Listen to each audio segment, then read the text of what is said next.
We're talking about what not to do when the other business owner just isn't pulling their weight. We've seen countless businesses fail because of this, but today we'll talk about how you can avoid these pitfalls. Take the case of Julia. She was trying to write her best friend out of their LLC. The problem? She didn't want to tell her. Besides the fact that they need to know about it, how do you properly change ownership? You'll want to refer to your LLC's operating agreement. This should spell out the whole process for you, but it tends to look like this. The person leaving should make an offer. They'll propose a sale price based on their membership interest, which should be found in the operating agreement. The other members will need to agree on the sale of the exiting owner's interest and taking on their management duties. All that's left to do is sign a new operating agreement.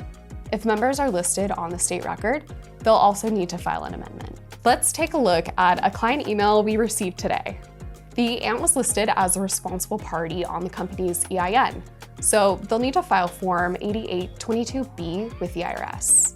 Obviously, Julia was trying to handle things a little differently. Based on the questions she was asking, our corporate guide could tell something was up. She was wondering how she could change her operating agreement without her business partner finding out.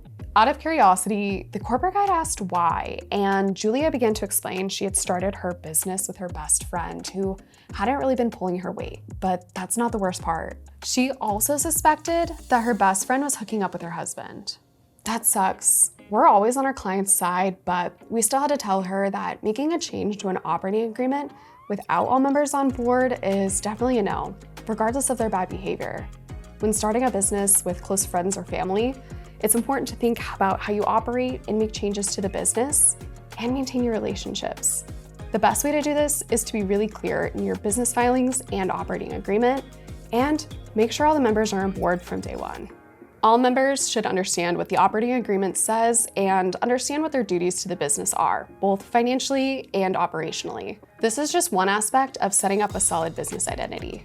Unfortunately, Julia's best friend wasn't holding up her part of the bargain, and Julia needed help navigating the changes that needed to happen in their business. This is exactly the type of situation to bring a lawyer on board, both on the business side and maybe even the personal. Running a business can get messy pretty quick, especially when there's people involved. We've seen it all and helped our clients through many tricky situations. Northwest provides a free operating agreement with every LLC formation and even has templates for anyone to use.